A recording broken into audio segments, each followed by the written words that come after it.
C'est juste pour vous prévenir que nous allons bientôt commencer. Soyez prêts, disposez vos cœurs, car le Saint-Esprit m'a convaincu de partager avec vous quelque chose. Premièrement, je tiens à rendre grâce à Dieu pour la vie de la sœur Grace et pour tout ce qu'elle fait pour ce groupe. À travers son travail, beaucoup de personnes ont pu changer et je rends grâce à Dieu vraiment pour ça. Bon, nous allons commencer. Aujourd'hui, nous allons partager sur le thème de l'homme selon la Bible. Je vais essayer d'être assez bref car je tiens à prier avec vous. Pour commencer, nous allons ouvrir nos Bibles dans Jean 5:5. Excusez-moi, je me suis trompé de verset. C'est Jean 15, verset 5 plutôt. La Bible dit ceci. Moi, je suis le cep, vous les sarments. Celui qui demeure en moi, comme moi en lui, porte beaucoup de fruits, car sans moi, vous ne pouvez rien faire. Pour introduire, pour moi, je dirais que un homme qui marche selon l'esprit est un homme selon la Bible. En priant, j'ai questionné le Seigneur sur beaucoup de choses, comme sur quoi je pourrais partager avec vous. Et il m'a répondu sur ça. Et toujours en restant dans l'obéissance du Seigneur, nous allons commencer par définir qui est le Saint-Esprit. Mais avant cela, j'aimerais que nous voyions qui est l'homme. L'homme est montré dans les premiers livres de la Bible qui est Genèse. La Bible dit que nous avons été créés à son image et à sa ressemblance. Donc nous sommes comme Dieu, n'est-ce pas? Nous sommes le résultat de la volonté et de la pensée du Tout-Puissant, du Dieu lui-même. Quand nous lisons l'Ancien Testament, nous remarquons que le Saint-Esprit n'était pas sur tout le monde. Le Saint-Esprit était une grâce. Le Saint-Esprit n'habitait pas sur tout le monde, ne reposait pas sur tout le monde, parce que dans l'ancien temps, le Saint-Esprit n'habitait pas les hommes, mais reposait sur eux. Pour être plus précis, la Bible dit encore que le Saint-Esprit les saisissait, c'est-à-dire les saisir dans le sens de les prendre et en prendre contrôle. Mais ça, c'était dans l'Ancien Testament. Mais dans le Nouveau Testament, le jour où tout a été révolutionné, c'était le jour de la Pentecôte, my God. Parmi les fois où nous avons vraiment eu affaire au Saint-Esprit dans la Bible puissamment, c'était dans le Nouveau Testament, plus précisément dans les Actes des Apôtres. Ce n'était pas seulement dans les Actes des Apôtres, mais c'était aussi dans les 4 évangiles, là où on parle et on nous raconte et on nous présente l'homme qui était Jésus.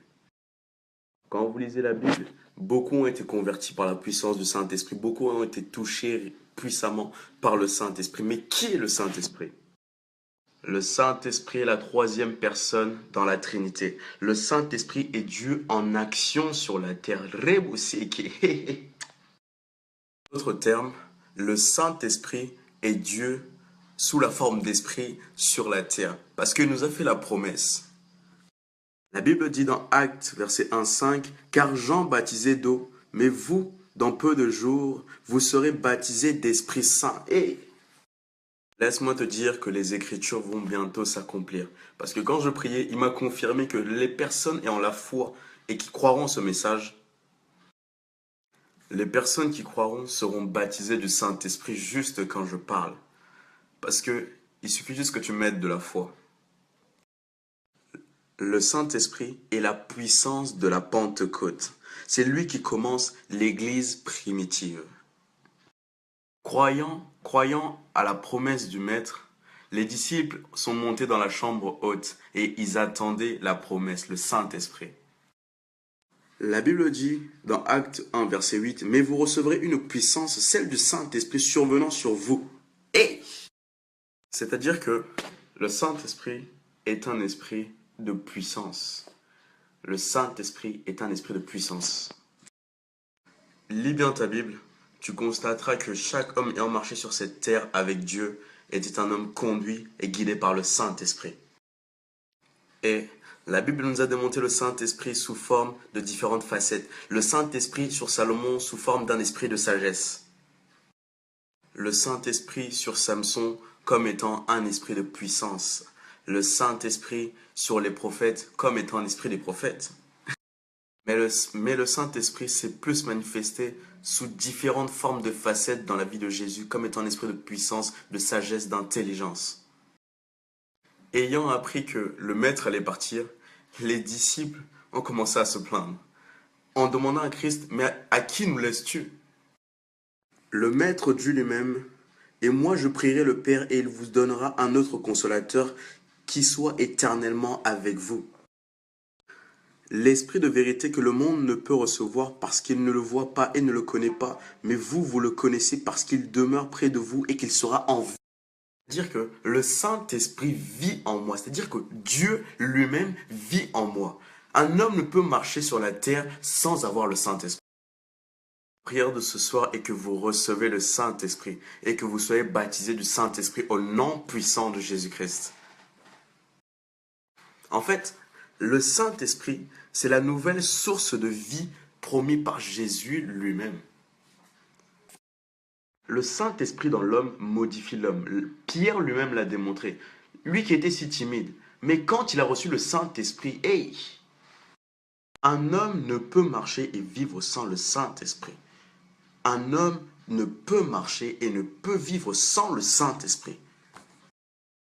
Toi qui m'écoutes, ne pense pas que le Saint-Esprit est seulement réservé aux pasteurs, aux servants. Le Saint-Esprit est accordé et donné à tous.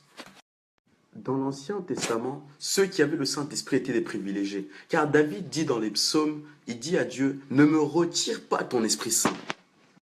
C'est-à-dire que il avait conscience de ce qu'il y avait en lui. Mais toi, est-ce que tu as conscience que tu as le Saint-Esprit? Le Saint-Esprit. Jamais le Nouveau Testament ne suggère que le Saint-Esprit change ou se retire, même si nous éteignons ou nous attristons le Saint-Esprit.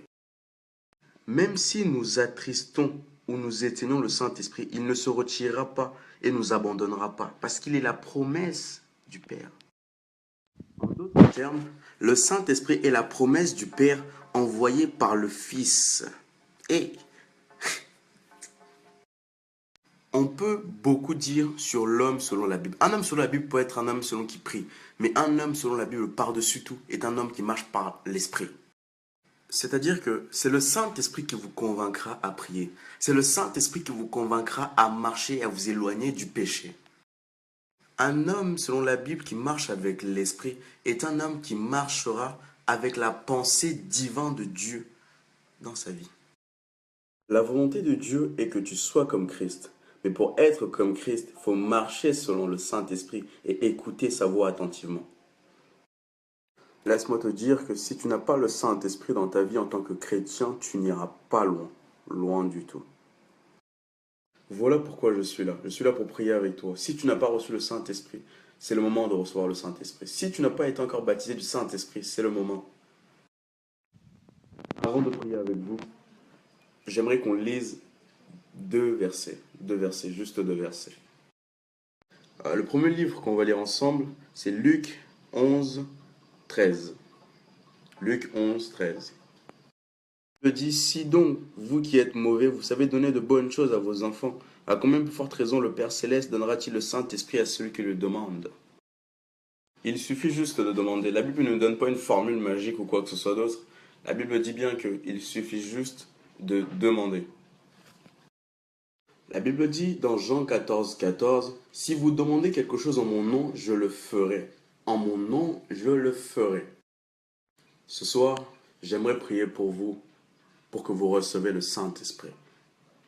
Pour que vous recevez la puissance du Saint-Esprit. Si tu n'as pas encore reçu le baptême du Saint-Esprit, sois prêt à le recevoir. Ouvre juste ton cœur. Laisse-le entrer. Nous avons vu la théorie. C'est bien beau la théorie, mais on aime mieux la pratique. Je suis quelqu'un qui aime bien la pratique. On va pratiquer maintenant. Nous allons prier. Tendre Père, dans le nom puissant de Jésus-Christ, tu nous as dit de te demander en ton nom et c'est ce que je suis en train de faire.